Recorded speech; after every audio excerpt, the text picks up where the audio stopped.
Welcome to the 8th meeting of this season. I've suddenly realised tonight that we're 2/3 of the way through the season already. It seems to have zipped past. Anybody on Zoom, usual thing, if you've got any problems with the sound or whatever, please do tell Elaine, who's hosting tonight, in the chat. We don't promise to be able to fix things, but we'll do our best. Right, as usual, I'm just going to go over some of the forthcoming meetings. Our next one will be in 2 weeks' time, on the 21st of Feb, which is our annual university lecture with Kevin Cox from the RSPB chair. So he'll be talking on how science can support species recovery. So please do come along. He's always been a good speaker, and it's great that we can still book him. And I'm sure that's going to be really interesting. Our next outdoor meetings, there's one on Saturday, the 10th of Feb, which is the introduction to Berkshire birding, which is at Main Pit Seal and Moatlands with Peter Driver. And then we've got a couple more before our next indoor meeting, one next Thursday on the 15th, which is a day trip to Blashford Lakes with Gray Burfoot. And then we've got a joint meeting with NDOC on Monday the 19th to Titchfield Haven, run by Bob Lyle. They, NDOC also have an outdoor meeting this Saturday. In fact, there's 3 organisations, all somehow picked on February the 10th as the day to go out, I think. They're going to be at East Garston, again, led by Bob Lyle. Their next indoor meeting is a week tomorrow, so that's the 15th, on snipes, ruffs and redshanks. Sounds nice, with Paul Goyup at Greenham. Moving on to the local RSPB groups, the Reading one's next indoor meeting is is next Tuesday, Tuesday the 13th of Feb, which is Inspired by Birds with Peter Holden. And their next outdoor meeting, just to say, anybody who isn't aware of this, who is interested, it's different to what's on their website. They've swapped their February and March outdoor meetings. So they'll be going to College Lake on Sunday the 18th.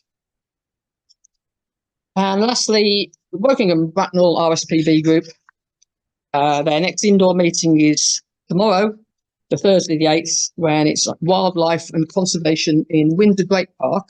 So a nice local one from Des, Sussex. And their next outdoor, as I said, is also on the 10th of Feb on Saturday, when they're going to RSPB Pulborough Brooks. So you got a choice on Saturday. Any other events that anybody wants to mention that's coming up, advertise? And I believe Jane would like to make an announcement about a photo competition. Please send your entries. Okay. It's just, I just asked to say, please send your entries in. I think it's March the 8th is the closing date. Is that right?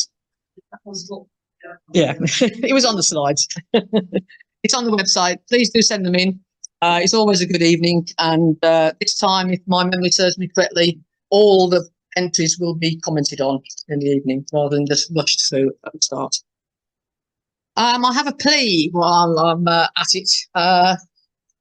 Rob told me that they had a new member come on a walk recently who's been a member of other local wildlife groups for a couple of years, but had only recently heard about us. We need a publicity officer, and we've had that post has been vacant for more time than I can remember. We keep hoping we'll get somebody. It's really key to our aims as we need to get the people hear about us, and to hear about what we do and how we can help people as well. If you know anybody who could help, or you'd like to even vaguely get involved, please do let us know. I realise this is only a small audience, but there's lots of people out there on Zoom who could help, I'm sure. So let me know. Okay then, last bit of the introduction. Any recent sightings? What have people been seeing? Go on. Langley Mead, we saw three creepers on one tree. Oh wow! At Langley Mead, Three in Shinfield and Spence, near the Dobby's Garden Centre. Okay, near the Dobby's Garden Centre between Shinfield and Spencer's Wood. 3 tree creepers on one tree. That's excessive, if you don't mind me saying so. I'm jealous. Thank you. That's at Langley Mead. Go on. 8 swings at Aldermaston Church. How many? 8 wax wings at Aldermaston Church, so there's still some around. What else have people been seeing? This one at Lavelles. Bitten at the Vels. Not last night. 2 bittens. No, not last 2 night. bittens. Before. Night before last at Lavelles. Yeah. Oh, what time was that roosting? Yeah, it was about 5-ish. So you're about 5-ish. And at Moor Green, bitten at Moor Green as well. Excellent. I noticed that the oyster catchers are coming back already, but there's still a lot of winter birds about, aren't there? Any sightings on... I've made the mistake of putting the Zoom screen on the screen behind me. That's why I'm turning to look at it. Anybody on Zoom want to tell us about recent sightings? No. Right. Oh, Neil. And for any nice lot of birds, there's a very large flock of lapwing and golden plover in around the Compton, Cheddar, and Lake Artsbirds. Artsbirds entry East Ilsley floods up on the downs. Andy Tomshinsky, I think, is a little bit more optimistic on his stance than I am. We've got up to 1,000 lapwing and 600 golden plover. I only made 600 and 400 when I counted them, but there may be more coming together. But it's quite a spectacle. Two large flocks, one of lapwings somewhere between 600 and 1,000, and one of golden plover between 400 and 600. A brief summary. And where were they? East? They're on the downs. On the downs. Churn, Compton, East Ilsley, that sort of area. Churn, Compton, East Ilsley. I should imagine with that number of birds, you could find them fairly easily. Or am I being optimistic? when I got trips of them, I was struggling because they'd all gone down into a large kale pot. But fortunately or unfortunately, some irresponsible person allowed their dog off the lead. All went. So for those on Zoom, we're just discussing the irresponsibility of dog owners briefly. Okay, if there's no more recent sightings, we'll bear with us a few minutes while we swap laptops, and then we'll be getting on to the main part of the evening. So if I pass that over to you. Here that you saw on the screen. I saw one person who isn't mute himself. If he doesn't do it in the next sentence, I should mute him.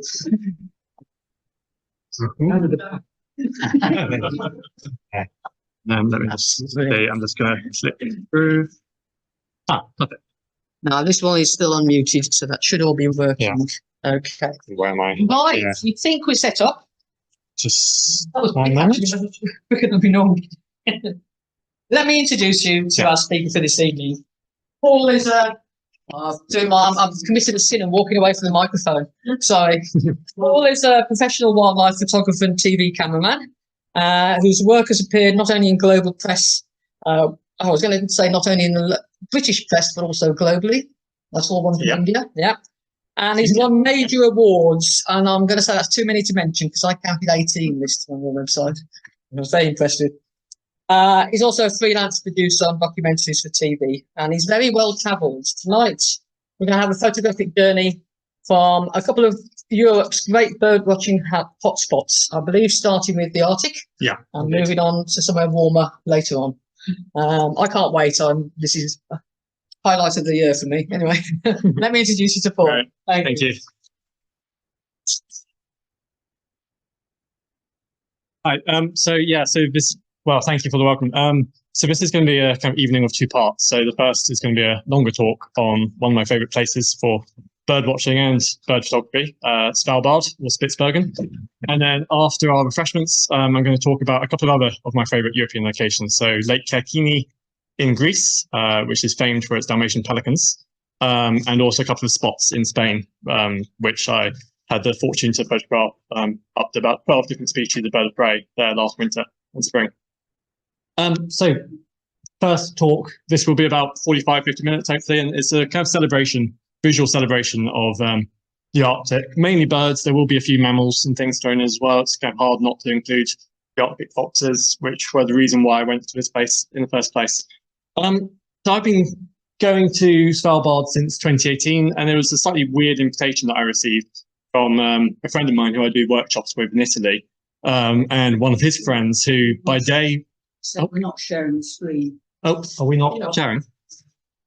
I think we're sharing. No? I've only just noticed. Okay, well, never mind. We're not yet in the talk. No minutes. I don't know if you have to stop. Maybe I do. Not noticing. You don't show those where it says more at the bottom. More, yeah. Stop to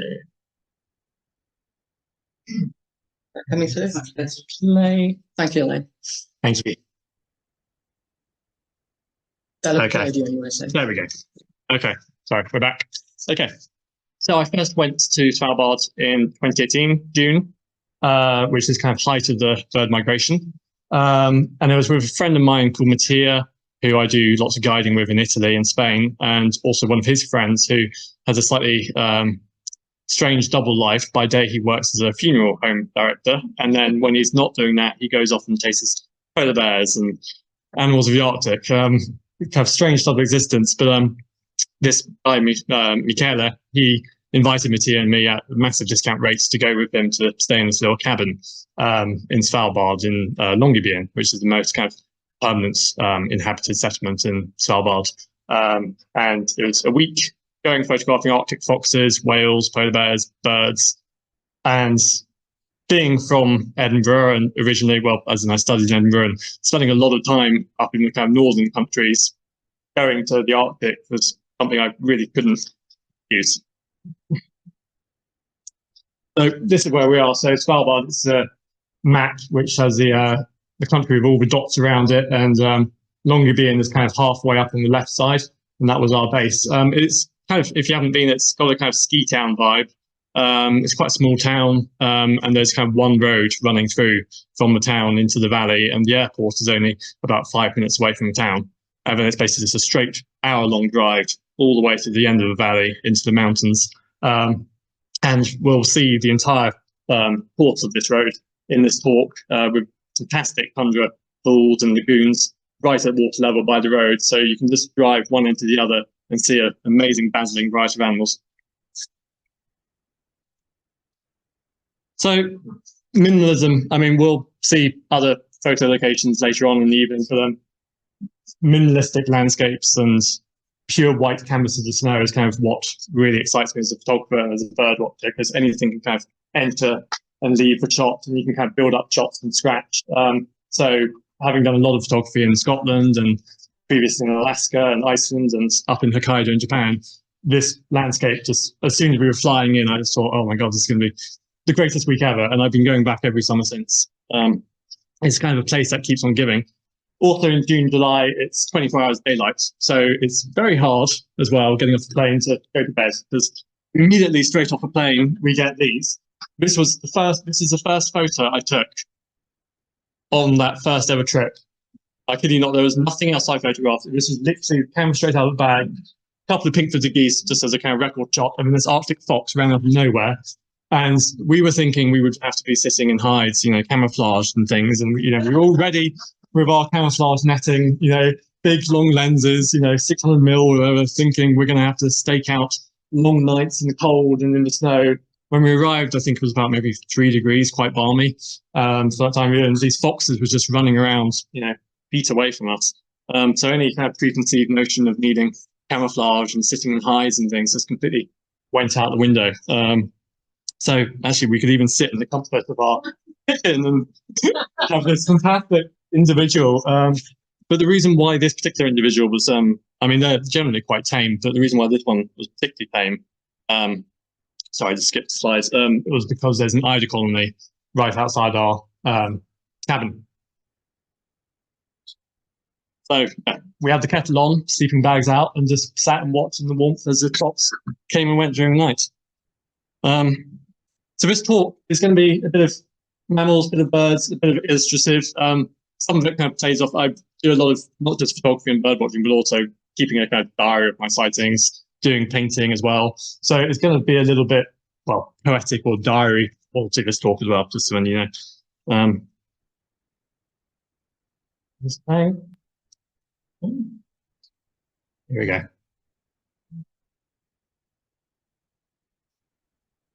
So this was around 4 a.m. We'd got off the plane at 2 a.m. and we didn't go to bed at all this evening. Again, this is filmed in slow motion, and this is a good, well, 40 seconds or so. It's her running down the slope towards our cabin. And then she comes to within about 10 yards of us, and then down to about 5 yards, a couple of feet, really so close that I had my long lens, and then this was basically 100 mil. I don't know how many photographers there are joining us, but this was 100 mil, so really short lens. And I realized that I really didn't need my longer lenses. And she just looked straight at us through the kitchen window. She's got this slight scar, probably from a skirmish with like an Arctic skewer or something like that over the eggs. But, you know, real sense of characters. It's this ghost white fox sauntering towards me. So this is the Ida colony. So this is just on the edge of Longyearbyen, the town where we stay. And we were staying at this cabin called Tommy's Lodge. And there's, I think, about 100 pairs of common Ida nesting here, and then 1 or 2 king Ida as well among them. So this is the largest breeding colony in the whole of Spitsbergen. And each female lays up to 5, maybe even 8 eggs, some individuals. So it's a real feast for the foxes, a lot of potential food for them. There's no audio on this, but they make this really delightful kind of woohoo sound when they're mating. So all night, because our bedrooms were backing onto this colony, all night we could hear them doing woohoo, woohoo, whenever the foxes were approaching. So yeah, as we were watching the fox come and go, and that's our cabin there on the right, it was quite the welcome to Svalbard. And the sun doesn't set, so we were up all night, probably until about 8 a.m, just watching the coming and goings of this fox and kind of holding our breath. Oh. So these are the common Idas, which I'm sure many of you have seen, if not on the south coast and maybe up in Scotland, they're particularly common. But yeah, here they're the kind of the main staple wildfowl of Svalbard. And you see them off the coast, have early spring, and then coming into June, they start to make their nests around the cabin. And they're particularly safe because there's husky kennels as well around the Idas, so they feel particularly safe making a nest there. And they're just very, very beautiful birds, I think. This is with a longer lens and just throwing the water out to focus behind it, just focusing on its kind of green nape and its kind of very banana yellow bill. I like kind of looking for those abstract moments. This is a female. Not as good a shot, but kind of shows the habitat she's in, kind of laying in these little grassy depressions. A bit less conspicuous, but also got a very beautiful, subtle plumage. This Ida is just sitting underneath our doorstep. So we always have to be very, very careful when leaving the house, making sure that it's like, oh, hello, okay, just making sure we're very nimble with where we're placing our feet. Can I just check? Can people at home hear me? Fine? No issues? Nobody's complaining. Yeah. I think also these ones are slightly safer from aerial attack. Well, also the foxes couldn't get to these nests quite so easily, so it's quite a sensible decision. This is one of the huskies watching over the Ida. They're quite dutiful, and also barnacle geese up on the slope. There's these little kind of Ida creches as well, so you get little kind of gatherings of Idas, and usually there's like a husky or 1 or 2 huskies quite sweetly kind of guarding them. And this is the Arctic fox. So that's Longyearbyen, the town where we stay, very kind of colourful Scandinavian houses. They're pure white in winter, and then June you start to see them shedding. So this one, you can see its mouth and a little bit around the tail is starting to lose its winter white coat. And in summer, they're a lot easier to see as they come into the towns looking for the Ida eggs and also the eggs of nesting little auks and tits. There we go. So this one, different individual here. This is a little bit late in the season. Got this, and you can start to kind of individually identify them because they all lose these little patches of white. So here, I don't know, I'm just including this shot just because it kind of, she seemed kind of stuck in the middle. All the huskies were going wild at this point because she had managed to kind of infiltrate the colony, and she was kind of figuring out what her best strategy was.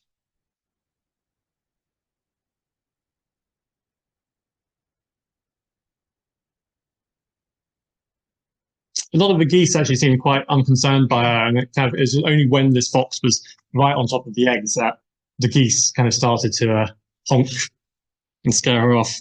Maybe they seemed slightly unaware of the threat that she posed.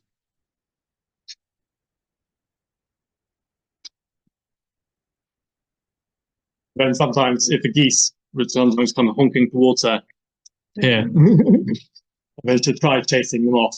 Sometimes they'd try nipping at her tail, but she did actually sometimes get a few scraps on her legs, but usually she was quite good at chasing them off.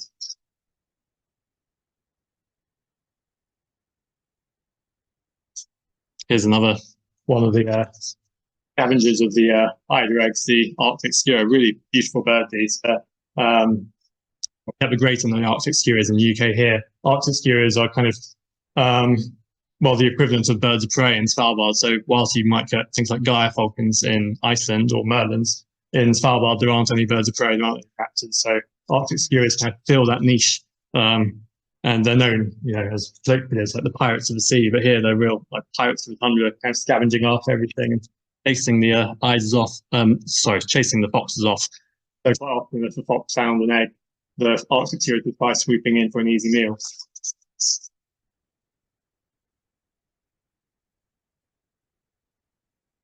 Yeah, bottom right there's a little eider egg, quite well camouflaged.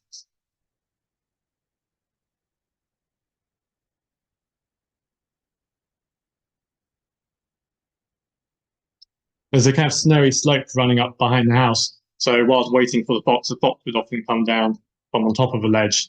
And whilst waiting, I'd photograph the barnacle geese and the eiders. And there's this really striking black and white patterns, and again, just played with my own. Very alluring for a minimalist photographer. The eiders, of course, after several attempts of the fox visiting, trying to take the eggs, the eiders were incredibly wary and on this lookout. Again, as a photographic opportunity, really nice trying to get them in the lovely pastel colours against the snow, but quite nice to try getting the female and the male both looking in different directions, trying to figure out where the fox is going to come from. And the fox is really obvious when you see it running on the road, but as soon as it's against the snow, it just blends in. So quite often we'd be scanning the snow, just like the eiders are, trying to find out where this fox is, and then just not even realise it's just sitting right there, a few meters away, and then suddenly it bolts.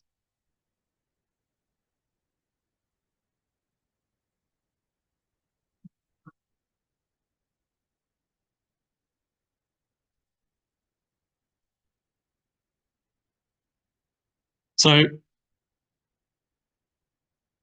I've been adding in lots of new slides, which is why I'm not entirely fluent off book. But here, you see she's just coming off the slope, and she's very, very well blending in. I mean, as soon as she's in the grass, she stands out straight away. And this again, heading towards the window. Very cat-like, not at all like the red foxes that we see in London. These are a lot more almost, feline. And the way that they walk and scamper, one paw nimbly raised. Then here I'll use a slow shutter speed with my camera, panning my camera as she ran by. She's sweeping the ground with her nose, a bit like a metal detector, picking up ants.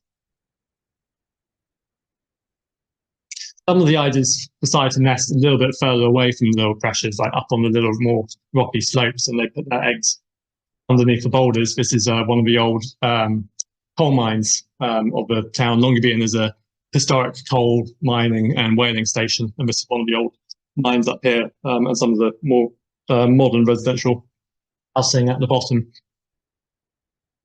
So actually quite tempted by that background as a photo, I decided to focus on these eiders and see if the Arctic fox might actually try raiding some of those eggs. And it did. So the fox came back, stuck its head right down this hole, sniffing it out, and then managed to find a few eggs and the beautiful, colourful houses of Longyearbyen just behind it.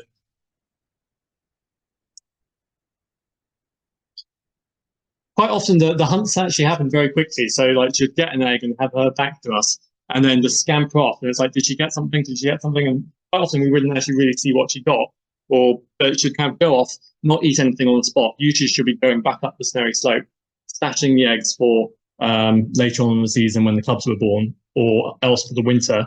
when there's massive scarcity of food. So then she'll eat the eggs then.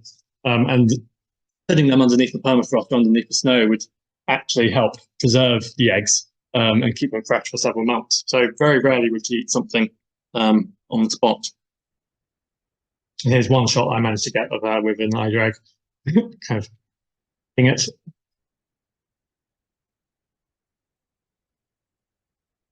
And yeah, as the hours kept going by, this must have been about 7 o'clock. We still hadn't gone to bed. I'd been up for about 30 plus hours and just couldn't tear myself away from the window. She kept coming and going and becoming more and more bold and more opportunistic. And we saw her, I think, in the course of 6 hours, take probably about 45 eggs. I think we counted. Which obviously, if you think there's 100 eiders with 5 eggs, and that's only 40 out of 500. But she was doing this every single night, and this was only the beginning. And here we actually placed a see if this plays. Yeah, here we actually placed a GoPro by one of the nests.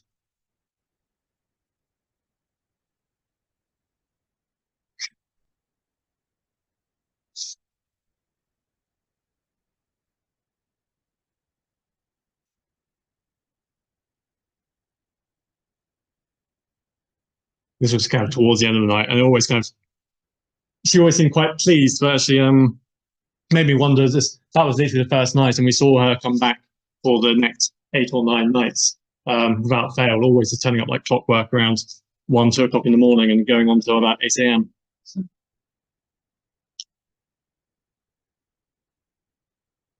They do later on in the summer season also go after chicks. So when I've been doing trips there in July, that's when the little auks on the cliffs, which we'll see towards the end of the talk, that's when the little auks give birth. Little auks are kind of like puffins, but even smaller, about kind of pint-sized, if that, really endearing birds. But that's when they have their chicks. So the Arctic foxes go from the eider colony, when that's pretty much decimated, in June, early July, to the little coastal cliffs and try going after the chicks.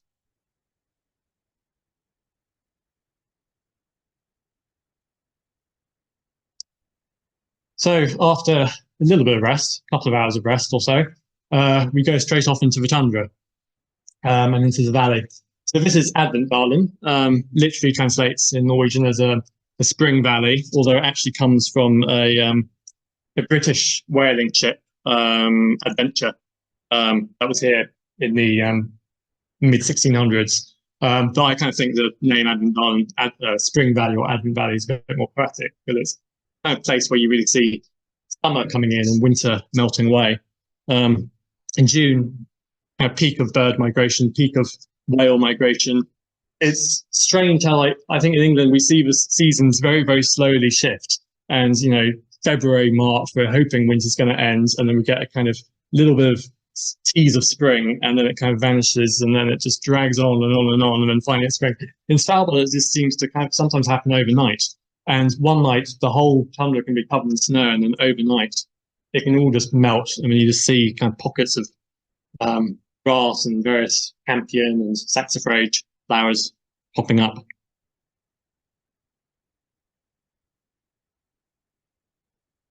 So these are just drone shots that I took from the end of the valley. There's a glacial valley, the Advent de Silva river running through it, and all these little tributaries and little lagoons where you get birds like phalaropes and divers and various little waders.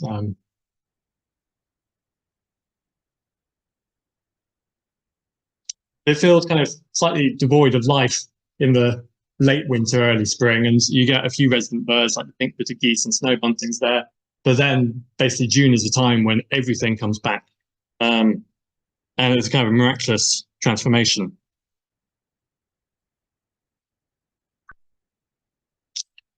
That's our car just driving in there. This is kind of one June night. Unbelievably, this is actually around 3 o'clock in the morning. So this is, yeah, one June night as we're kind of driving along the dusty road. This is going back towards the husky kennels in the distant left. You kind of become really acutely aware of summer coming. It's very kind of, you get, well, all of this water here is basically ice, and very, very quickly it all melts away, forming this huge vast lakes. And you get these purple saxifrage flowers popping up here and there, just a tiny bit of colour, otherwise in a very kind of monochrome landscape. This is much later summer, actually. So this is here, July, with the Arctic coffin grass, kind of landscape photographer's dream. I find this really extraordinary because it's so deathly silent sometimes, other than the Idas. If you go away from that, like the mountains and the tundra, it's so quiet. And then suddenly, just like one day or one evening, suddenly you'll hear the honking of geese or the cry of a red-throated diver overhead. And then it's like an orchestra starts up. And then it's really surreal. It just suddenly just vibrates with sound. So these are pink-footed geese. Relatively resident, as in some do stay around, but then you get large flocks of pink-footed geese, dark-bellied brent goose, barnacle goose, flying in, and these are all just flying against the midnight sun. And kind of whole place kind of pulsates with this kind of dizzying kind of brilliance as birds like the king eider touch down. King eiders are one of the first birds to return to the lagoons. These are on the sea usually, so you do see them for a month or two just on the waters in the bay, in the East Fjord, the ice fjord near Longyearbyen, but then they return to the tundra in kind of early mid-June to breed. Yeah, truly stunning birds. I think it's not known where they winter, but basically a month or so before breeding, they'll be on the sea. But I think they are generally sea ducks, and then they basically breed or stay on land for about 6 weeks, 8 weeks, and then go back to sea. So yeah, so you've seen the common eider. This is the king eider. Really spectacular birds. Most summers we can expect to see 20 or 30, but like some lagoons will have 1 or 2 kind of pairs staging there. Yeah, they're kind of wonderful harlequin faces, technicolor brilliance, really, really stunning photograph. All to see, and often these come as close as I am to the projection screen. So yeah, if you're photographer, there's no need for the long lenses or camouflage. Yeah, very, very handsome birds.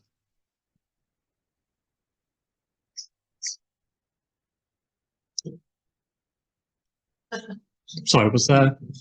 I can take questions actually if that.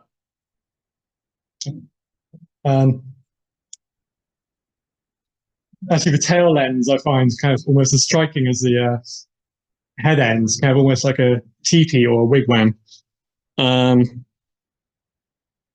Yeah, undeniably a great day when the king eiders return to tundra. And this is one of the males doing a bit of staging.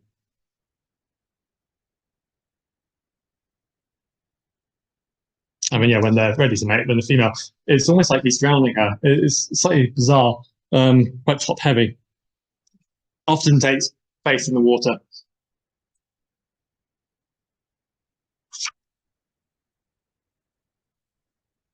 But usually when they're on the land, they're a bit more wary, so often they'll go on the far side of the lake away from us. Occasionally we get these little snow blizzards in summer, so believe it or not, even in June, July, it can snow there. So we're often out there whenever there's a snow blizzard trying to get these birds because they look particularly nice in the snow. And then these are these tiny little birds here, 3 in a row. These are red-necked phalaropes. These are usually the next birds to arrive. So everything kind of arrives in a gradual order. So king eiders is usually first, just off the sea, and then kind of middle-ish June, kind of around the 9th, 10th, 11th, the red-necked phalaropes, you just hear this very high-pitched piping sound. And they all descend, and quite often we'll see about 10 or so on this one lake. Really, really tiny birds, almost like little clockwork figures as they zip around. This is the larger grey phalarope, which obviously in Svalbard terms is a bit of a misnomer, so it's also known as the red phalarope. And the phalaropes, actually quite often you see them in the water, but you don't really see them on the rocks. So that tells you where the name phalarope derives from. It's a Greek word, phalaropus, meaning web or coot-footed, I think. Coot-footed, I think. Anyway, so it refers to this kind of slightly coot-like webbed foot. Really wonderful to watch as they feed. These literally, in the next couple of slides, you'll see how close these birds come they kind of spin around like these little spinning tops, kind of creating these vortexes which churn up little crustacean, little kind of shrimp, which then they pick up off the surface.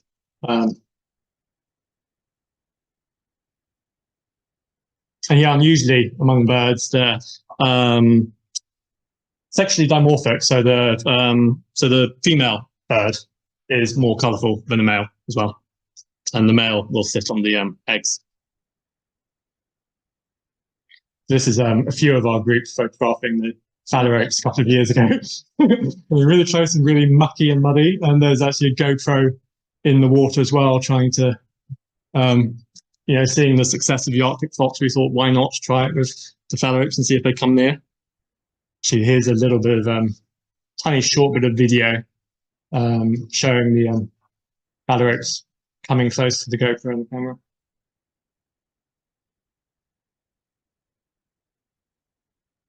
I also, I said I'm not always taking photos. So quite often when I'm doing these trips, I do bird watching trips to this area, maybe 3 or 4 trips in June and July, but also bird watching trips. And I do have artists, painters coming with me sometimes. So quite often, after spending some time just observing and photographing, I like to just pick up watercolors and just do field sketches, and then often go home and do more sketches. And I just think it's a nice kind of way of having a bit of a take myself away from the camera so often and have a bit more of a postcard memory.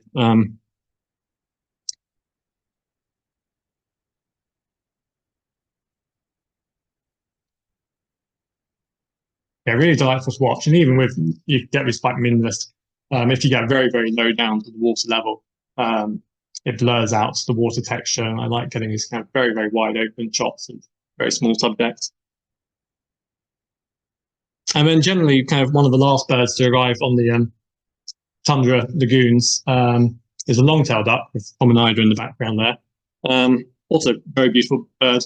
In my experience seeing these in the UK, they're usually on very stormy seas at a distance. You're kind of standing, I've seen them from Clymarsh to Norfolk, and you're standing like in the freezing cold, wind beating against your telescope, and you see this kind of dot with little kind of quips off it. But here they're wary, but a lot more approachable. So again, this was only about maybe somewhere between 6 and 10 feet away. You get these really beautiful kind of salmon-tipped bill, the arrowhead feathers. Kind of reminds me a little bit of like a long-tailed fish or something in duck form. Yeah, very elegant. And then these are maybe quite drab appearance in some ways, but very delightful nevertheless. Purple sandpipers. So you get a lot of purple sandpipers. They're the kind of staple wader around, as well as Dunlin. Here's a purple sandpiper feeding on freshly deposited reindeer droppings. Here's a reindeer in case you didn't know what a reindeer looked like. This is the Svalbard reindeer. It's the smallest of the 8 or so subspecies of reindeer, with very, very small velvety antlers, usually only 1 or 2 prongs coming off the antlers. They kind of come up to just above kind of waist height on me, so maybe 3.5 feet or so tall.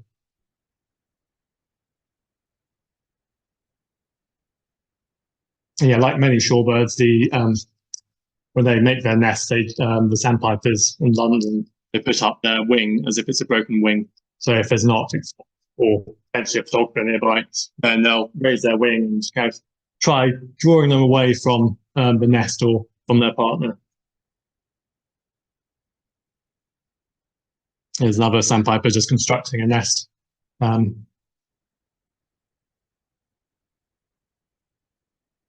quite unusual to actually see this is just on the bottom of one of the mountains. Again, just seeing purple sandpiper in the snow, a bird that I so much we probably all associate with coast and with stormy seas. To see them actually in the snow, slightly strange experience.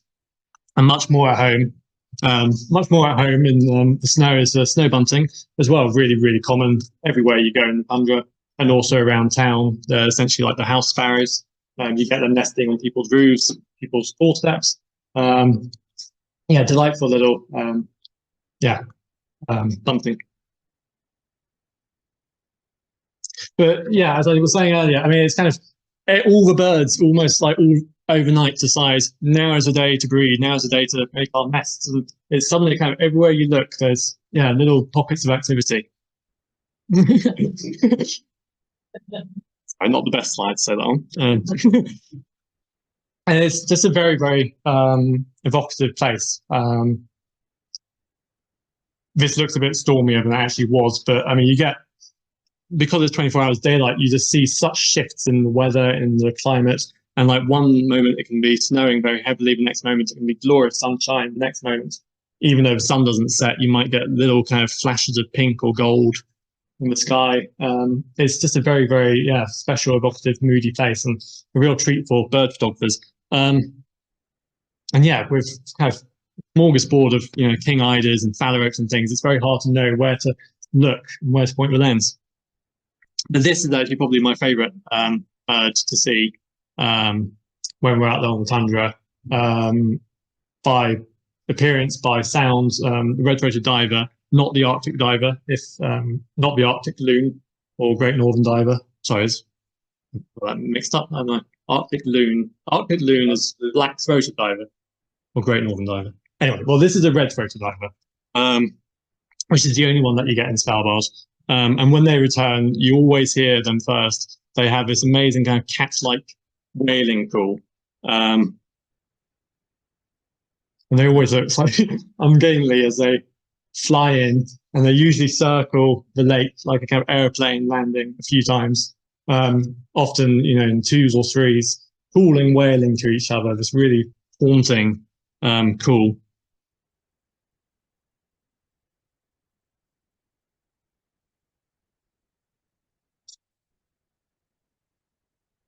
So yeah, at first glance, I mean, quite often I've seen these off the coast of Scotland along with the long-tailed ducks and things, and quite often there's usually like a long greyish blob in the distance. But then when you get them as close as this and such lovely light, particularly in the midnight sun, you see the really lovely qualities, and the ruby red throat, ruby red eye, and the nice kind of pinstripe patterning down their neck.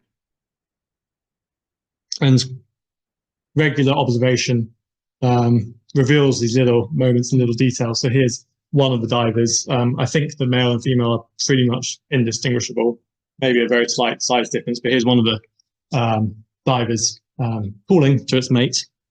You'll have to imagine what it sounds like, but if you go on a website like Xenocanto later on and just listen to the call, it's quite amazing.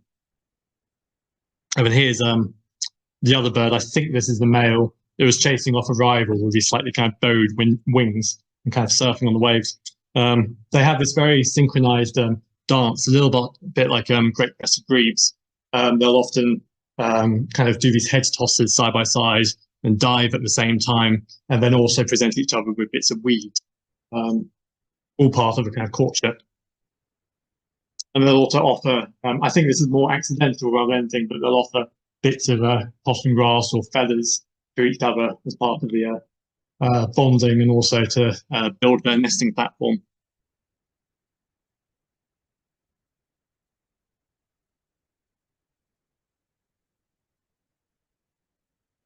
So the as I was saying, the diver's alternate name is a loon in American, which I think stems from the Scandinavian or Norwegian word lom, I think which means lame. And it's referring to its kind of slightly strange gait as it tries to walk on land, because its legs are so far back on its body, so it's not really made for walking on land. So as soon as it comes here, it's kind of hobbling a few steps and then going flat on its belly onto the nest that it's making here.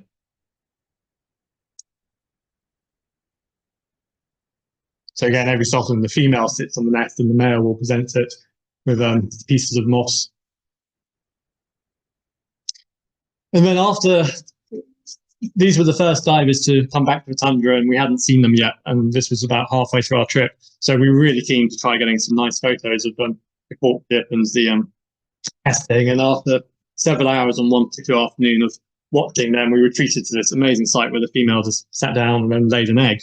So we actually saw her laying the egg right there and then.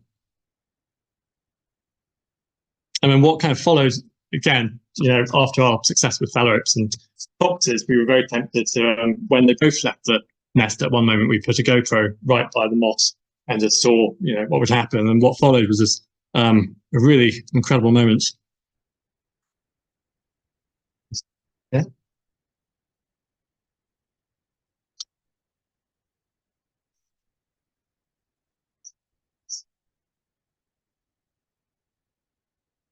And I wish this had the original audio because you can hear her mewing as she sits down.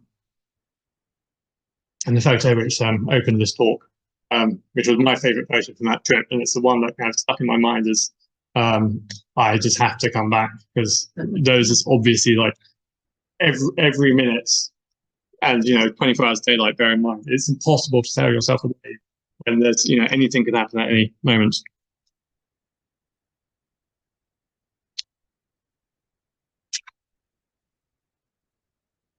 So Svalbard has many incredible birds and mammals, and many very kind of hardy species as well that can tolerate all sorts of varying conditions. But only a few can kind of survive there during winter and survive the most kind of extreme parts. So at the very end of the Advent Garden Valley, it's there's one road leading from the town and from the airport to the mountains at the far end, where there's the East Fjord radio satellites. It's a very, very quick drive. And then right at the end, you get to this mountain. It's about maybe 600 or so meters tall. And there's another of my favorite birds, all Svalbard birds, that nests up there. So this is snowy year round. So even if the tundra has completely melted and exposed itself, this place, I mean, you can easily sink up to your waist in snow if you try walking across it. So we'll go up there with snowshoes, or else venture a little bit out from the where they do husky sledding up there.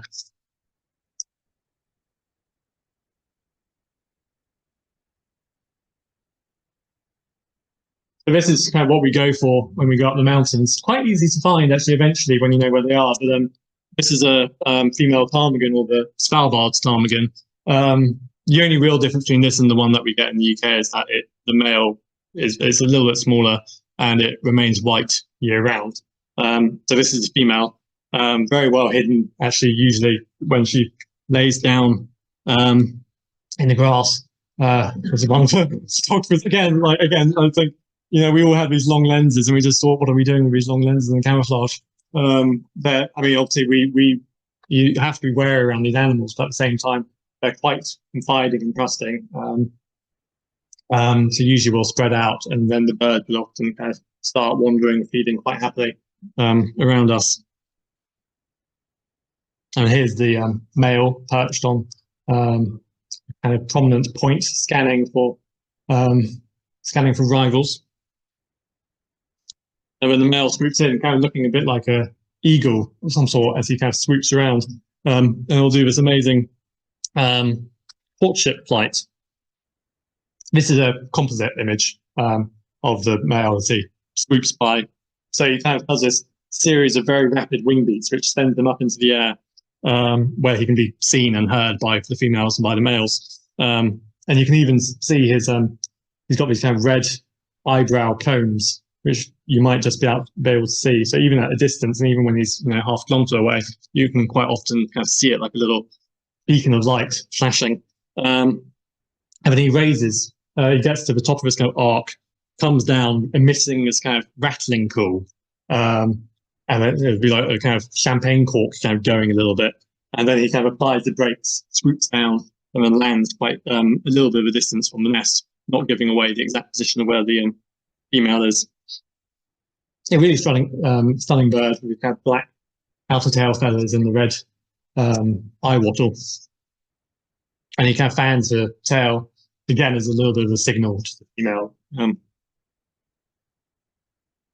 I like the female too, very kind of subtly coloured with these nice kind of golden hues, and very, very easy. Hard to see sometimes when she's got her back turned at you. But when you know where she is, then you fix her. But actually, quite often, if I look away and see the male and I turn back, then I'm wondering where on earth is she, and often she'll be only a few feet away from me.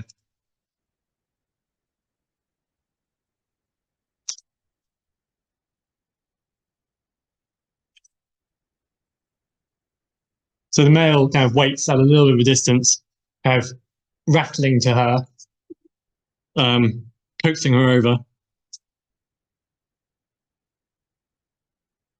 Not sure you can quite see the feet there, but it gets its name, Latin scientific name, Lagopus muta, refers to its hare foot. You can just about see, like on its leg, it's got this kind of hairy-like feather. So that's the kind of hare foot that it gets its scientific name from. You know, the female is very, very cautious when she's up. And good reason, because usually there's one or two quite aggressive males, and quite often they'll fly over and try pecking at her, or kind of strutting around. So the original male goes over, flies, and then sometimes you get these very quick kind of sparring incidents, usually over in a matter of seconds. I think this was like the one shot I managed to get of the sparring. And then he returns to the female.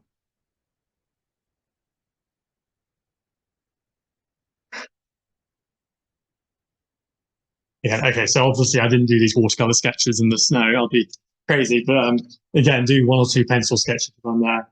Put down the camera, because these birds are very kind of tolerant, so it's quite possible to take photos, sit, watch. I also find that actually taking a little bit of time just to do some sketches helped me kind of refocus the photographic mind a little bit, and give me a bit more direction, and take me in, reset, and then I go back in. And these are some of my favorite photos from photographing them. He kind of, now you see me, now you don't, with his back turned, kind of a bit like a bowling pin. But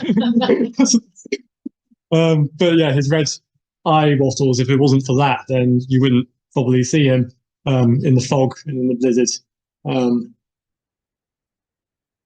And then this is, yeah, one of my favorites is the female kind of stoically just facing the blizzard. Like the wind was really blowing pretty fierce at this point.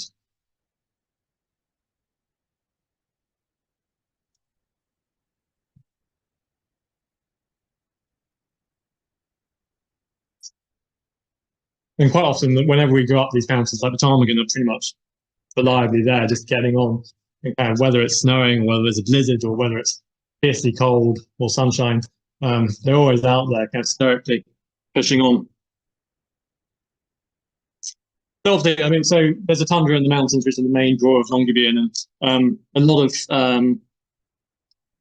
photography and birding groups, when they come to Svalbard, will often spend one day or one night in Longyearbyen, and then they'll go off on a cruise ship for 2 or 3 weeks around the whole of Spitsbergen, which is fantastic if you want to see the overall spectacle of the place in this kind of landscape here.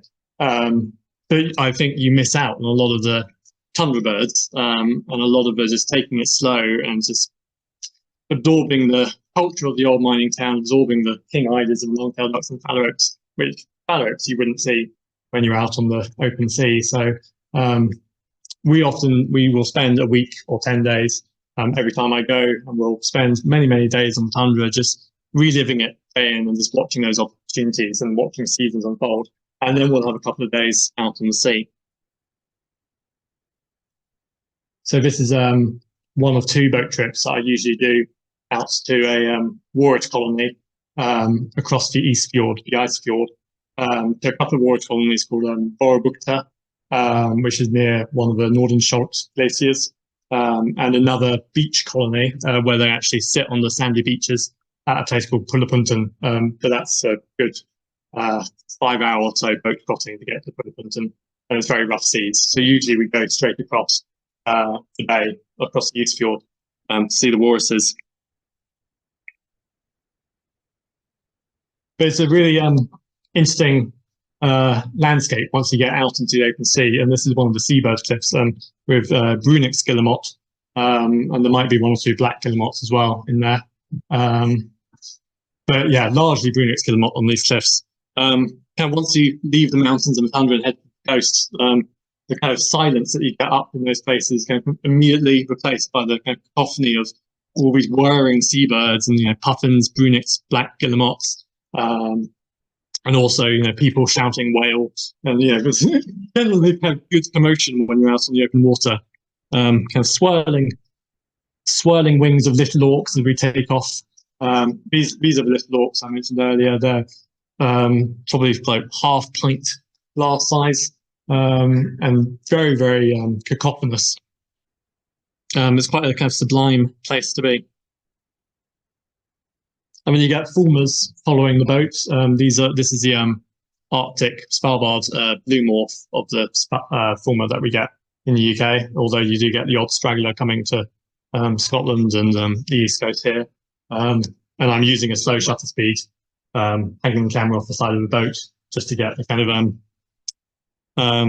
the movement. And it's a real kind of master, just like shearwaters, real masters of the waves. So I do a lot of kind of slow camera panning, so slow shutter speed, and I pan the camera very steadily as the bird flies by. And you get promenade, of course, as well, sometimes going out to sea to feed.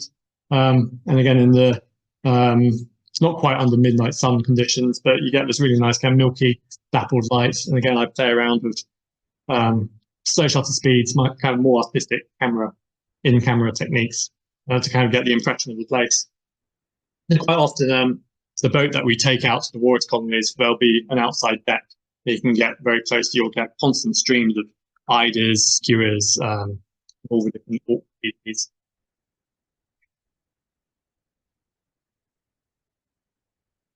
And yeah, being out on a boat, quite a small boat. Usually it's like a covered rib boat, but you'll very rarely see anyone else out there. It's quite a kind of obviously it's the Arctic. It's quite sobering being in a place where there's little bits of ice floating and then huge icebergs, and you kind of lose all sense of perspective as well on life, but also in terms of the scale of things, how big or how small things are.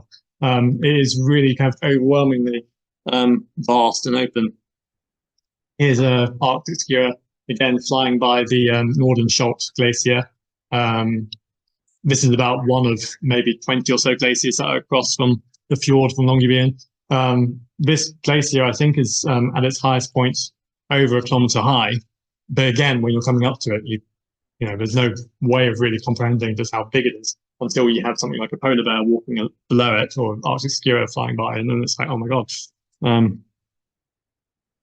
And of course, another Arctic bird with Arctic in its name, the Arctic tern. And these are the most common of gulls that you get. These are not herring gulls, but glaucous gulls with a kind of very soft, kind of pearly grey upper wing. And these often follow the wake of our boat. And another very common bird, another common gull species is the black-legged kittiwake. Particularly as we get nearer to the glaciers, these are very abundant, kind of just sitting on anywhere where there's ice or any icebergs, you'll get them. Photographically here, this is a double exposure. So it's actually a photo of, I took one photo of the kittiwake with the sun behind it, and then I instantly took another photo of the water dapple, but basically focused on the water dapple and then kind of superimposed it in the camera over the gull picture. So it's two pictures rather than one, but on camera. Particularly exciting, of course, from a bird perspective, when you get something a bit more unusual. So when you get an ivory gull or a Sabine gull, so this is an ivory gull, there's usually only one or two every summer, if we're lucky.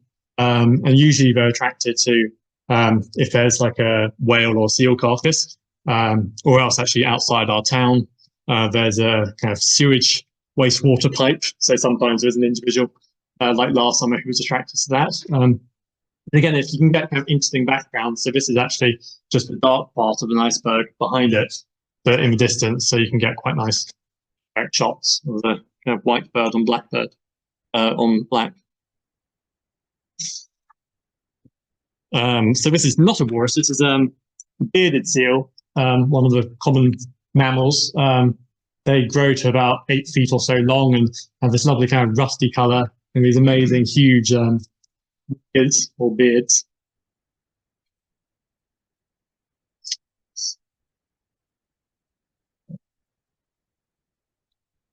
So this particular boat trip, I mean, we focus on photographing a lot of different birds, but the real particular aim of this trip is for the walruses. So you might be able to see near that, just to the right of that boat, there's some little shapes against the water, which are walruses. And these are mainly females that pull themselves up onto beaches or little packs of ice. Usually the colonies are only about 15 or 20 individuals.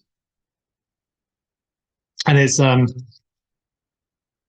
you go through a very quiet fjord. I mean, you get coughing of seabirds, and then suddenly when you're here, it's just a real overwhelming sensory experience of smell first kind of hits you. This kind of slightly guano-like scent. And then you hear them belching and farting and rolling over. It's quite impressive. Yeah. So, I mean, we've seen a fair few polar bears on these trips every year, but I mean, this is kind of almost king of the Arctic for me in terms of size, in terms of strength, in terms of, I mean, certainly I think it's a good contender for second place for king of the Arctic. They're these wonderful, kind of very lived-in faces and very kind of expressive and very kind of wrinkly and sort of scars. They seem quite docile and sluggish, or even slug-like, but really they're not. They can move, they can move very, very quickly. So usually if we're in a boat, we let the walruses come to us. Otherwise, if we're on land, then we always keep about 15 or so meters away from them. And let them come near us, but we never approach them as such. Their main diet is mussels, and sometimes they kind of like what the phalarope does. It squirts, or it creates a vortex trying to get mussels and shrimps to the surface. Although I think in this case it's just sneezing, indignation. It's quite a kind of prehistoric landscape as well. Yeah, a lot of the time, I mean, when they're not taking interest in us, they're often dozing. So quite often we'll look for kind of other elements such as orcas or Iceland gulls flying in, or interaction with they're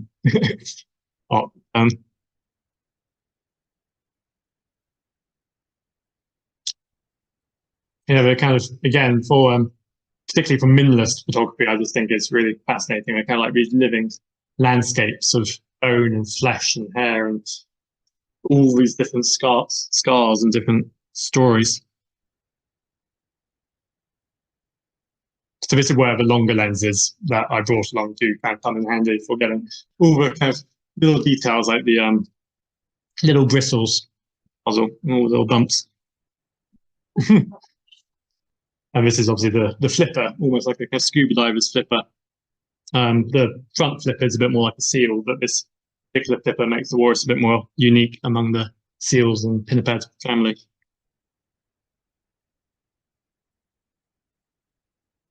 Yeah, to me, they kind of look like this living battlefield of, you see all these incredible scars and tusks. And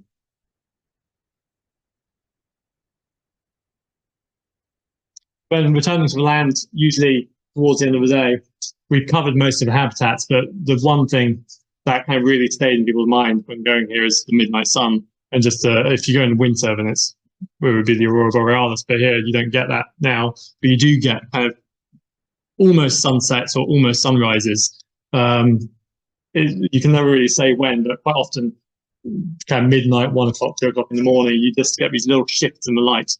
And then returning to land, back to the bay, you get the little auks flying over, and they all nest at this cliff site just outside of town.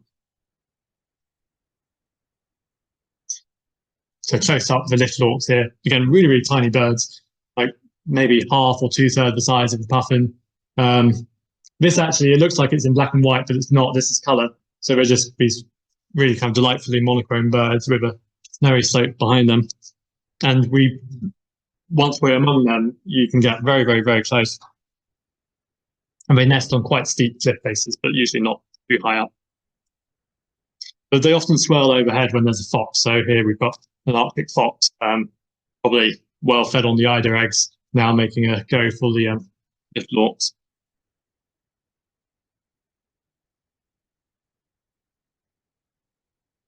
Again, we tried putting a GoPro near them to try getting some interesting behaviors. and the GoPro is directly below the rock that they chose to do their thing on.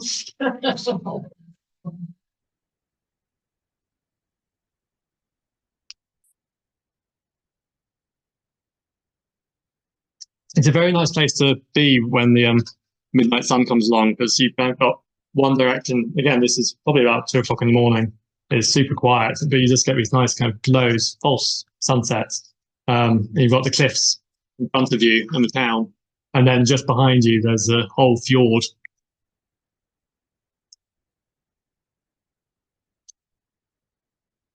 And just like on the boat, I play around at slow shutter speed, trying to get a little bit of movement on the fjords as they were overhead.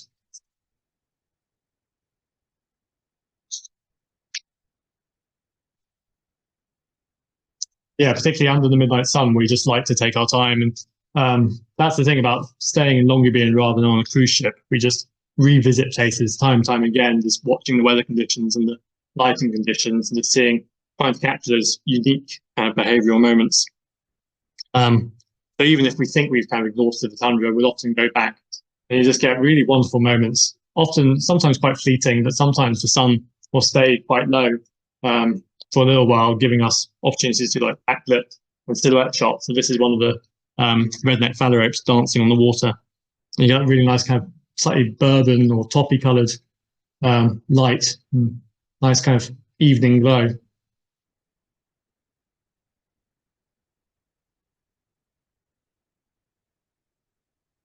And it's a rare moment to actually just be completely absorbed in the moment and just not thinking about technology whatsoever. Again, not batching, just watching them feed. And here the phalarope's doing its typical thing of picking the water and creating a little vortex. And yeah, captured with a very fast shutter speed here and getting the nice light quality on the water. It's kind of the closest thing to night, kind of around 2 or 3 a.m.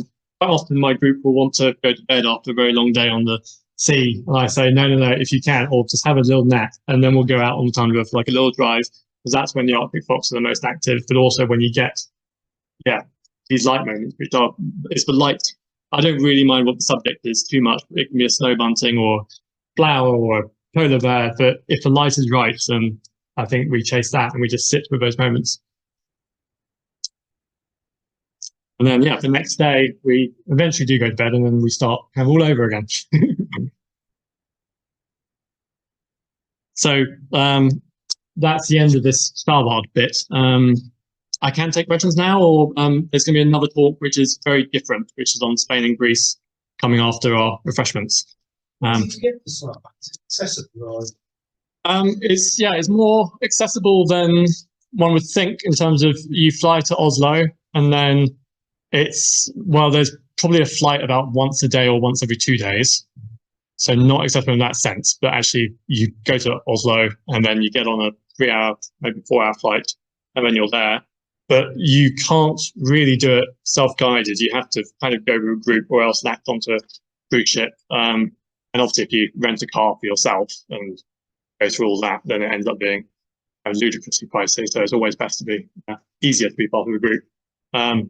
Also, you're not allowed to, there's certain limits. So once you're past the husky area, you need to either have rifle training or be accompanied by someone who has that, or always stay near your car vehicle. So it is, but then there's certain considerations. Okay, let's. I'm going to ask a quick question now, or we'll come back to it afterwards. Okay, sorry to. Thank you very much, Paul. That was excellent first half. Thank you.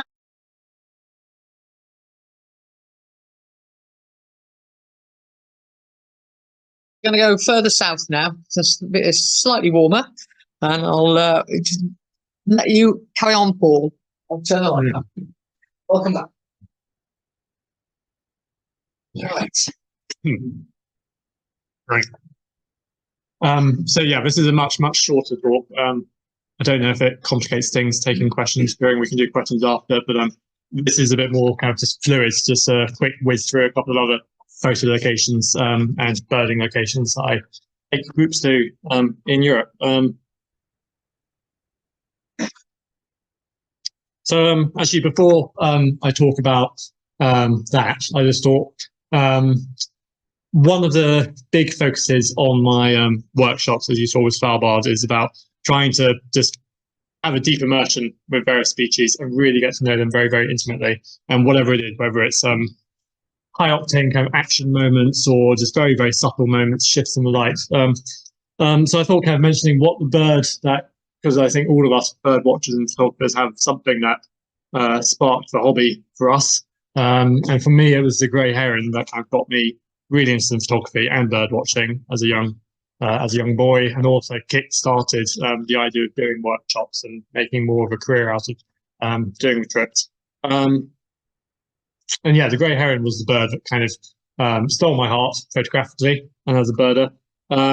I did a family trip when I was about 12 or so to Florida Everglades, and there's herons everywhere. There's about 10, 11 different species of herons, and you get wood storks, and you get amazing other birds as well as all the alligators. But it was the herons that particularly captured my imagination when I was there. And then my dad had picked up on this, and my dad, also being a bird watcher, taking it a bit more seriously, suggested one day that we go to the London Wetland Centre, which was just down the road from where I currently live in London. And knowing that there would be things like herons and bitterns there to get our lenses on. And luckily at the time, the local wetland centre had a photographic competition. So I thought, this is a great way to kind of baptism of fire for my rising interest in birds and in photography. Let's enter that, see if I can get anything, and particularly of my quickly becoming favourite bird, the grey heron. On my first weekend going to the wetland centre, which was my first nature reserve that I've been to, or at least remember going to, there were herons everywhere. I remember seeing 20 or so grey herons. I mean, obviously they're very common, but for me it was amazing seeing these very kind of prehistoric, dinosaur-like birds everywhere. But for some reason, one bird in particular, one individual, kind of caught my interest. He was always, we did regular weekend trips, my dad and I, with his camera, just going and taking photos, trying to find a good entry for his competition. And by the second or third weekend, I remember this heron was still in the same spot, very faithful to his hunting spot. And I nicknamed him, I don't know where this name exactly comes from, Mr. Jones, is what I called him, just to say to my dad, no, I don't want to photograph any other heron, I want to photograph Mr. Jones today, because he's got this particularly kind of statuesque concentration kind of quality about him. He's always reliable, always there. I think he was named after one of my school teachers, who I always saw in the classroom, but I never saw him anywhere else in school. So it's kind of his faithfulness to his spot, I think, and just the fact that I could rely on him always being there in rain, shine, not quite snow, but all conditions, he was always there. But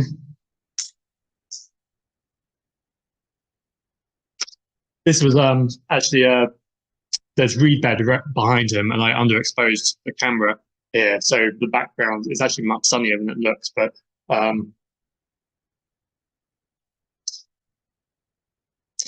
we spent about maybe 12 or so weekends over the course of late winter into spring, early summer, just going for like a few hours in the morning and then getting back for like a kind of early lunch.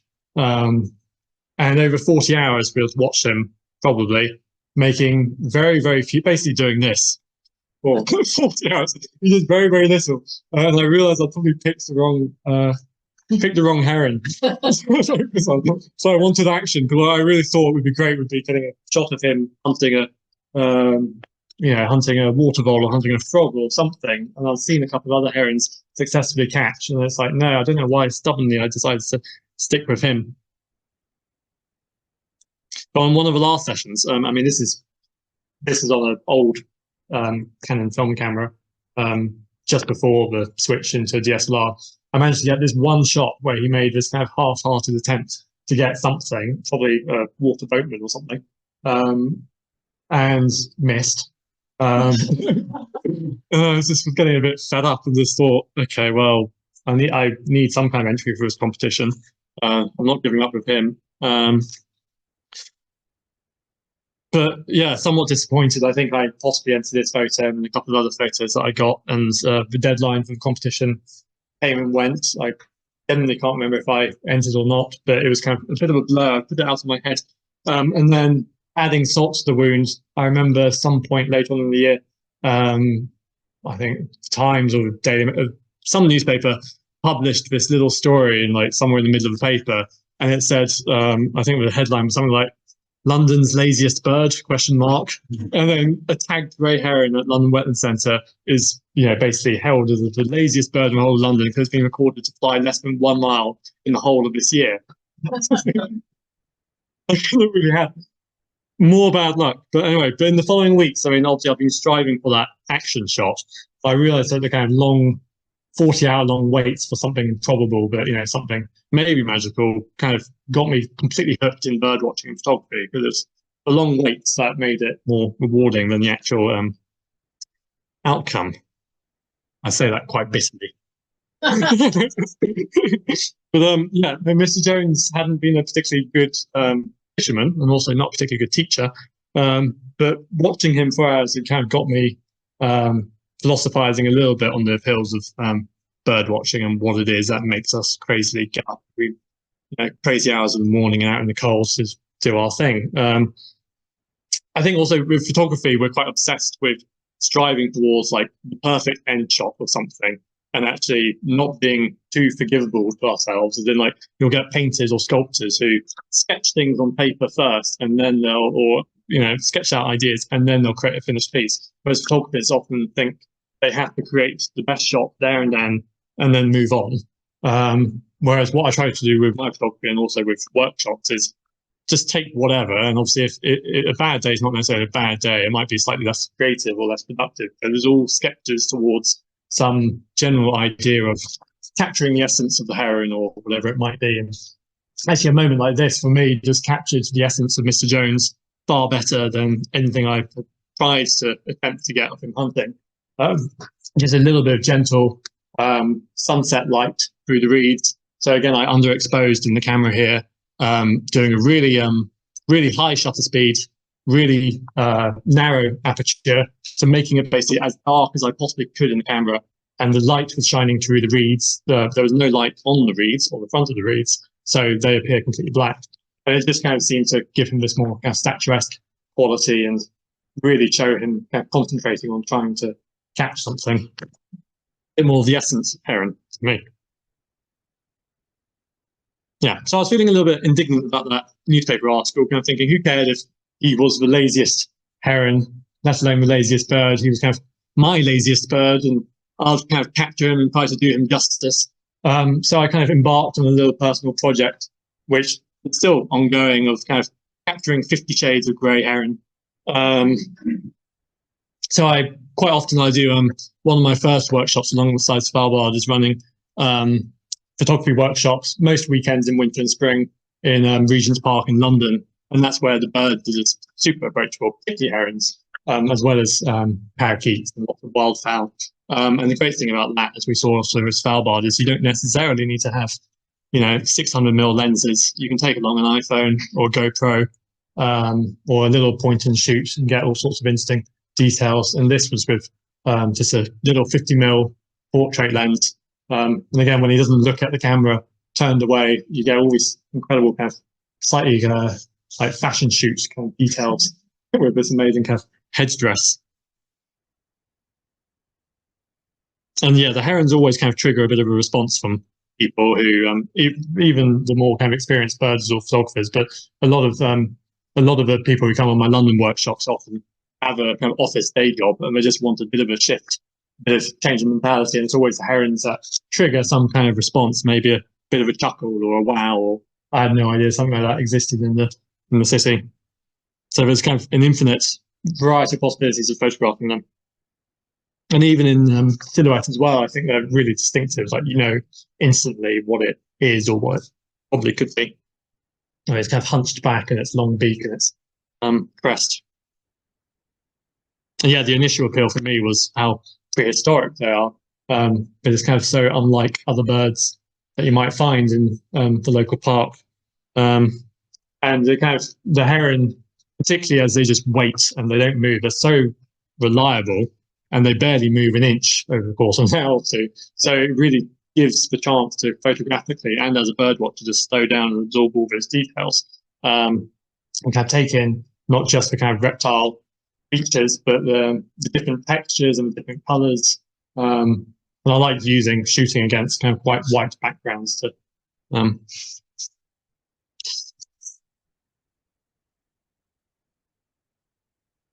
yeah, they're also I mean, I was first seeing herons in the Everglades in Florida, and now in cities, and they're just very, very adaptable birds as well. So you can always get them in interesting locations and kind of interacting with human environments. So this is one of my favorite photo spots in London. This is still Regent's Park. There's a kind of cast iron bridge in the middle of a park over a lake, and quite often you get swans and great-crested grebes and herons nesting and fishing under the bridge.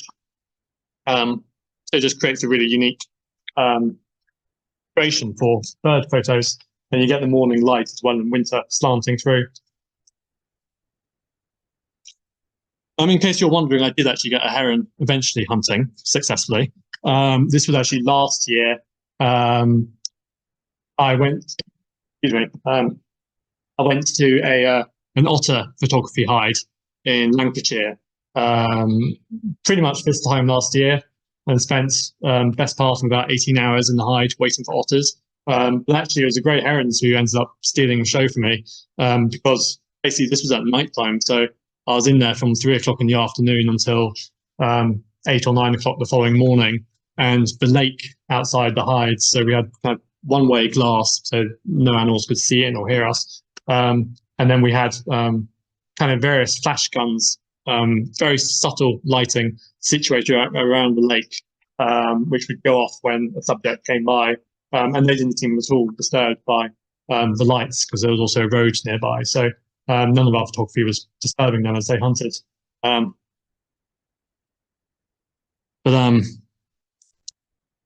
I did get, 1 or 2 moments of herons catching fish. There was a little bit of a fist bump in the air when I finally managed to get that. And yes, I also saw the otter.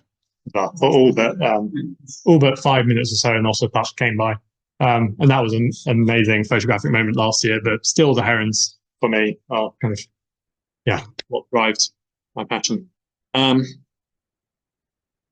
But anyway, so on to the workshop. So that's a species that really got me into photography birding and into doing photography workshops, and also just thinking about the mentality of what I want for bird watchers or photographers coming on my trips, about spending a lot of time with reliable subjects, lots of different conditions. So on to a much more effective hunter, fisher, for the Dalmatian pelican.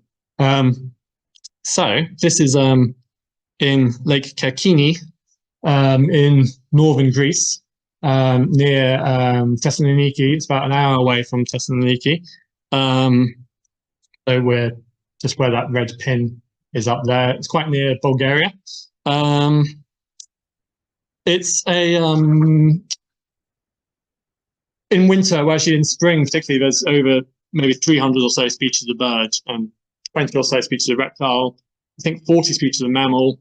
Super biodiverse, but in winter particularly, it's great for photography because you get Dalmatian pelicans, which, although they're there year round, it's mainly tail end of December going into mid-late February that you get the pelicans following fishermen as they trying to get an easy meal, and you get incredible light conditions like you do here. It's incredible sunrise and sunset and mist and rolling clouds over kind of snow-peaked mountains. From late February into the breeding season, the pelicans keep away from the boats. They're on these nesting platforms, so usually, you'll see them a couple of 100 meters away. If you want to see them really, really close, you have to go basically this time of year. It's a artificial. Here we go. Here's a bit of video, I think. Yeah, they're wonderful birds, just really expressive with these kind of incredible haze and quite severe expressions. But Yeah, Lake Kerkini is actually an artificial man-made reservoir. But yeah, it attracts lots of herons, storks, I think some glossy ibis, pygmy cormorant.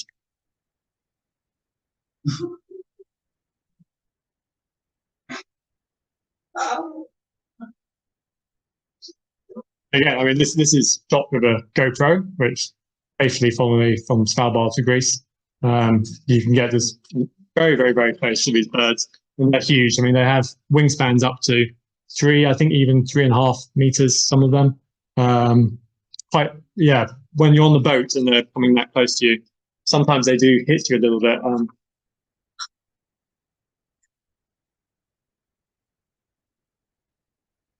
There we go. So usually we start on the shoreline. Anyway, there are going to be other birds in this bit. This is kind of a trip that I do primarily for bird photographers, but we will photograph pelicans at dawn and at sunset, and then during the rest of the day we pursue lots of other animals, less with the camera, but you will see other birds in this bit. But we begin the trip usually from the shore, feeding the just any fishermen catch them from the shore. And this is a chance to get kind of interesting group compositions. There's about maybe 100 or so pelicans. The middle pelican out of focus is actually a great white pelican in breeding plumage, slightly kind of rosy pink. I mean, you've got Dalmatian pelicans, various stages of maturity or breeding with their red bills or yellow bill on the left. But it's nice to kind of get a bit more kind of, impressionist images of them, as well as the more direct portraits. And then when we set out on the boats, instantly the pelicans are off, flying after our boat, keen for an easy meal. And this is kind of longer lenses. I mean, I instantly switched to a really, really wide angle lens, like maybe 10mm lens. I mean, people were using their iPhones, as you'll see in a minute. So we throw fish over the boat. We'll usually have a couple of kilos of fish in a bucket. And then, yeah, I just hold my camera over the side of the boat with a screen swiveled up to me, and then just fire off loads of shots as they squabble over food. I mean, again, you can just play around with different techniques. Sometimes it's hit and miss, but trying slow shutter just to get a bit more of the frenzy. You see all sorts of different characters, kind of like the village elders kind of squabbling. Lots of different personalities and different faces peeking in.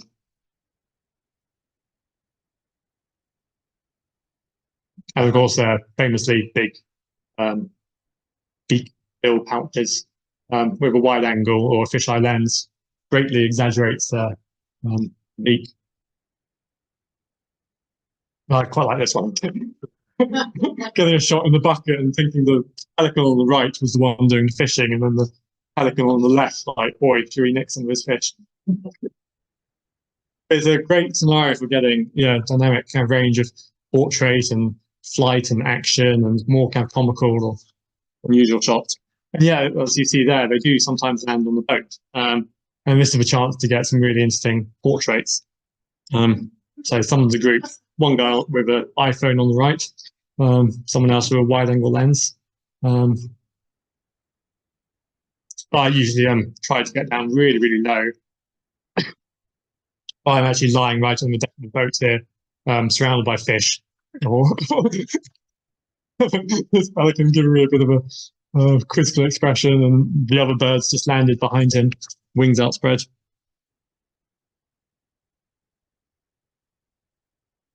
But it's just it's a great location where you start to kind of think a bit photographically, a bit like a child, just like anything could be possible. So you just play around with different perspectives, or kind of do a bit more of a, this is just converting in black and white later, but a bit more of a studio portraiture style, or when its back's turned, a bit like that grey heron earlier.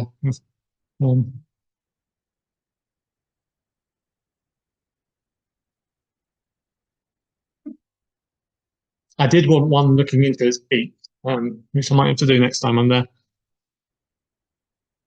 Maybe an opera singer. Anyway, very, very characterful birds.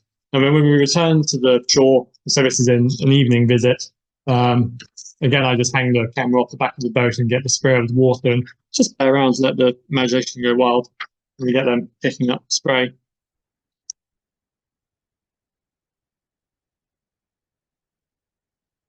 And this is the great white pelican that we saw earlier. And a longer lens I use just to pick up on more of the kind of finer details. There's usually, I think there's about 100 or so Dalmatian pelicans and maybe half a dozen or so great whites in there.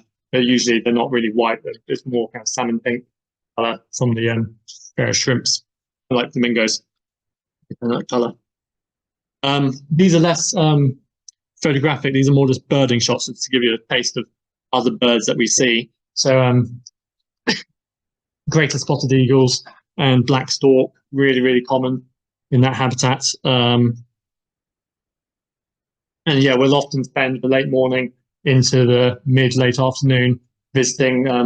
There's a wetlands near Thessaloniki called the Axios Delta wetlands, which is really fantastic for flamingos, all sorts of waders like black-winged stilts, even in winter, lots of herons and storks, pygmy cormorants. Also, on the banks of the lake, you get lesser white-fronted geese. This is quite sobering. Pretty much the world population of lesser white-fronted geese, all in one photo, and a ruddy shelduck as well. They're there reliably every winter, but I think there were about 60 or so birds. I think the previous winter there were maybe 80. Before that there were 100 and something, and it just gets less and less and less every year. And obviously they've just had bird flu there, so I don't know how many there are right now. But that's, yeah. And then just a little mosaic of other birds that we target. So alongside herons, woodpeckers are a real favourite for me and a real favourite for people when we go there. So we've got the Syrian woodpecker top left, which is a bit like great spotted, but there's a bit of a break in the black collar. Grey-headed woodpecker, top middle, middle spotted, top right. And then we've got a long-legged buzzard. So there's a quarry as well outside Thessaloniki where we look for wall creepers and long-legged buzzard, and also the western rock nuthatch, which is bottom left. Got a great spotted eagle in the middle. Cell bunting, we get those in the UK, like in Devon, but they're particularly common, almost as common as like house sparrows over in Lake Kerkini. Great grey shrike directly below that, that's quite scarce there. And then the somber tit, bottom middle, one of the more kind of unusual kind of East European tit species, but also relatively common in the right habitat. So, bottom left was sorry, excuse me. That's a western rock nuthatch. So not like the tree-loving nuthatches that we have in the UK. They prefer these kind of little mountain screes, and they have a really interesting nest. It kind of looks like a beehive. Just this little kind of cocoon that they put, kind of this hard mud, yeah, like a dome of mud that they build that hardens under the rocks. This is on the Axios Delta Reserve, which is a fantastic place for getting water level shots of the greater flamingos and also flybys. Certainly several thousand of these birds. It's one of the most important wetlands in Europe, certainly in Greece. And you get huge gatherings of pygmy cormorants. These ones are very little with very kind of stunted wings and tails. It's a Ramsar site, I think possibly even UNESCO, but it's got over 20 different types of habitat within this particular national park. And yeah, over 300 species of bird, 40 species of mammal, 20, 30 species of reptile. And kingfishers are super common. I think in the first 10 minutes, I saw just as many kingfishers, and they're very, very approachable. No need for a hide. And then from the mammal point of view, actually, you also get wildcats and golden jackal, and these are quite common. So we'll often spend the evening after a pelican trip looking for wildcats and jackals, and rarely fail to see them. So this location I go to every January, but also sometimes in February, and generally with photography groups, but a bit more recently with bird watching groups, because there is a lot of potential beyond the pelicans for things like the woodpeckers and wall creepers and lots of birds of prey and storks and herons.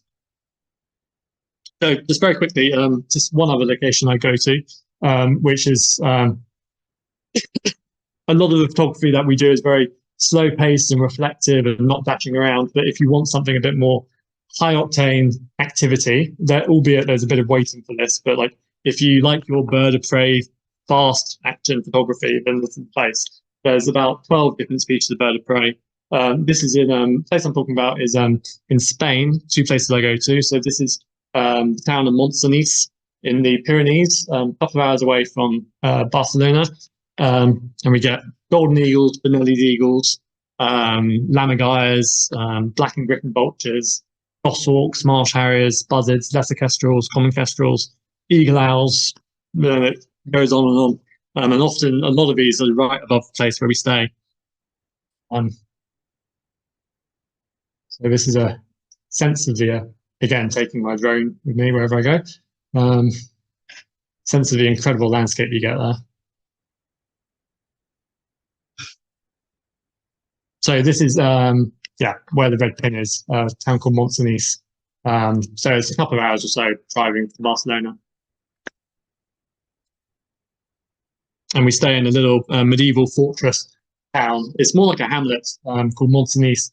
I think there's maybe 20 or so residents in this place, and that's the old castle. And then we stay in a little kind of annex coming off the castle with a few apartments, and then that incredible view looking out. And literally just 5 minutes above the town, you get the Benelli's eagle and the eagle owls. So yeah, the eagle owls nest up on these cliffs, and every evening we hear them hooting. And this is one of the hides that we use for watching Benelli's eagles. The Benelli's eagles are incredibly shy, and one of the rarest birds of prey. I think certainly in Spain. And yeah, you need to kind of sit and hide and wait for them to come. And often they'll put some kind of bait out there from one of the local hunters or butchers. And then sure enough, after a little while, these pairs come in. And yeah, it's formidable birds. Usually you see them as a speck in the sky, but to see them that close, like barely meters away, is incredible. And then just a record shot of one of the eagle owls, the largest of the European owls.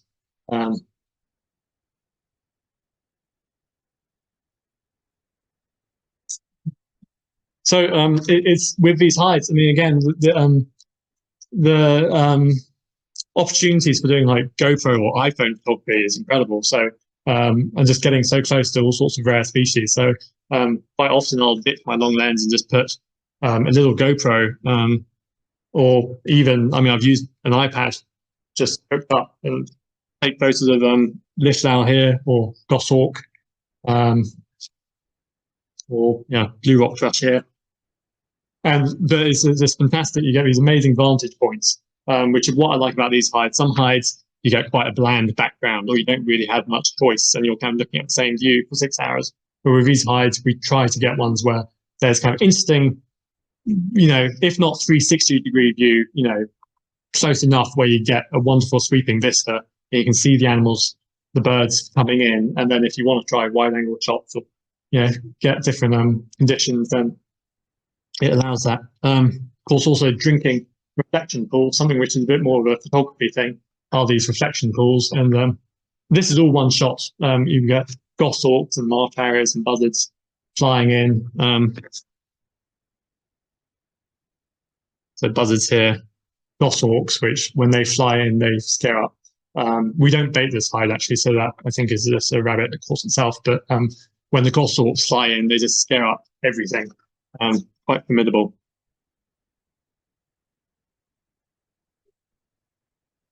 It's marsh harrier there. Then one of my favourite hides that we go to in Montsenice is the lammergeier and vulture carrion hide. We've got the younger birds, juveniles in the foreground, griffon vulture in the middle, and the formidable male lammergeier or bearded vulture.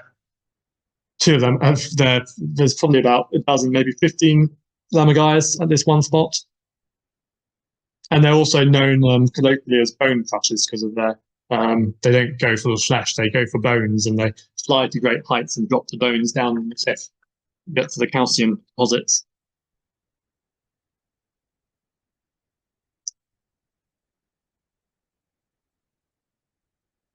And these are here year round, actually. So a lot of these birds of prey, although I specifically go in March, so I'm going back in 3 weeks' time. These are generally here year round. And the griffin vultures as well. And again, this hide offers 360-degree views of all the mountains to get these amazing kind of kettles of griffin vultures and black vultures and lammergeiers storing on the thermals and coming out of the fog. And sometimes I do a bit of painting as well. Always quite nice to do. And then the other site I go to in Spain, often I do it back to back with both of these trips back to back. This is a place just outside Madrid called Soto Vinuelas. And it's a 5-minute drive outside of the city of Madrid. Really, really amazing location to see. Spain's only endemic bird of prey, the Spanish imperial eagle. Historically, you would have had to go somewhere like Andalusia, Cordillera, to see Spanish imperial eagle, and you might get lucky to see one or two. Last year, when I went there, we had, in the short of 2 hours, we had 15 Spanish imperial eagles just flying around. And this is literally 5 minutes outside of the city that you can see them. And it's a private estate, about 8,000 hectares. It's a former hunting estate. And we've now, I'm the only person outside of Spain who's now got permission to bring people to this estate to see these birds, and also some of its vultures, and golden eagles as well. And then you get a lot of Iberian and Mediterranean species that, again, typically you would think you'll need to go more into the depths, into the heart of Spain, or down to Kerkini in the south to see them. So this is an Iberian azure-winged magpie, which are very, very common just outside Madrid. It's a kind of quite unique, going back a few slides, it's a very unique home oak habitat, which is more, it's something that you'll be more likely to find if you go further west towards Portugal. So it's a very unique habitat for Spain, which is probably why you get such congregations of these eagles, as well as fallow deer, genets cats as well. I think even lynx have started to wander in. This is a Iberian green woodpecker.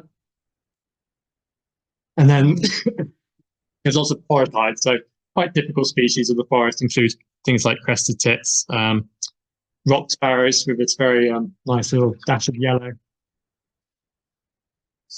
and serens.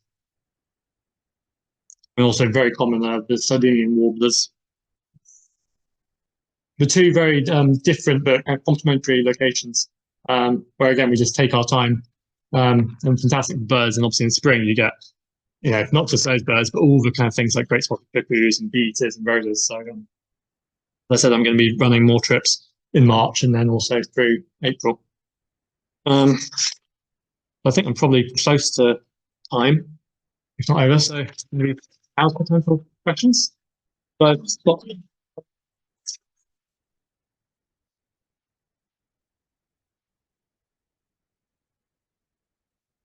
Absolutely stunning yeah, photos. Oh, That's absolutely wonderful. And I already knew I wanted to go back to Lake Kerkini. I now want to go everywhere else it goes as well. Right, we've just got a few minutes for a few questions. Is it known why the population of lesser white-fronted? Can you repeat it's a good, yeah. Is it known why the population of lesser white-fronted geese in Lake Kerkini is diving? I mean, last year or so, certainly avian flu. Previously, I mean, it's been crashing certainly for a decade. Not entirely sure, because it was about 200 or so, I think, in the early 2000s, and it's been, yeah, probably lost 140, 150 birds. I can't off the top of my head give the exact reason, but I know avian flu. I mean, even avian flu took a lot of the pelicans this year. Yeah. Any more? Must be some more questions from in here or on Zoom. Rather will be greatest spotted eagles to see. They're axles, or they're Kerkinis. Oh, so the greater spotted eagles, they're both at the Axios Delta and also at Kerkini. I mean, quite often we'll see somewhere between 10 and 20 birds around the shoreline of Kerkini. I think they're getting increasingly common, and then you'll also see the odd lesser spotted eagle. I didn't see any of those last year, but yeah, you'll often see them in the trees around the shoreline. Been there in spring, not winter. Yeah. And less of the most memorable doing the tumbling in. So the yes. So yeah, in winter there aren't that many lesser spotted eagles, maybe one or two around shore, but it's mainly great spotted obviously with the bare trees. I mean, you'll see this huge opposing shape in the trees, and very, very big beak as well. Without binoculars, you'll often see the huge beak. And no, that's what it is. Any more questions? All silent in the room. Anybody on? Nothing on Zoom. Right, I just want one quick question I can't resist. How on earth do you get any sleep? I mean, apart from the hours you're talking about, it's just ridiculous. I mean, if it's 24-hour daylight, I don't know how you ever manage to tear yourself away. Yeah. How do I sleep in Svalbard? Well, the first trip it was very difficult. We do have blackout blinds and earplugs. The ideas that's particularly helpful. But now I've done it enough times that I kind of just have to tell myself just stop. And I mean, usually we'll all try going to bed at 10. I mean, there's no need to get up early, particularly. It's more about staying out late in case you miss something. So we'll always try factoring in a couple of nights or several nights where we'll do a night's drive for Arctic foxes and midnight sun, and then always off balance it with like, no, we're going to have a nice sit down dinner and then just crash. It's just getting the right balance. Yeah, because also you more can't easily said than done. I would have thought. Yeah. Excellent. That was really interesting. I really enjoyed that, Paul. Thank you so much for coming to speak to us. And if anybody wants to see more of his stunning photographs, then I thoroughly recommend his website. I got quite happily lost on it earlier today. And I also have going back as well. Yes, I also have a stack of brochures. They're photo, but they're also just bird watching trips. There we go. That's it. And yeah, we talk about various trips I do. Spain, Italy for bears and wolves. And shortly adding Hokkaido and Panama and the Zambia as well. Oh. Big year. Wonderful. Thank you so much, Paul. Thank you.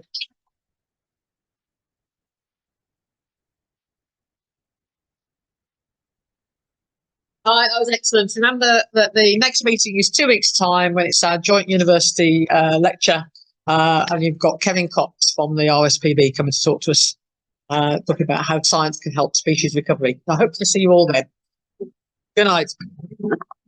That was absolutely wonderful.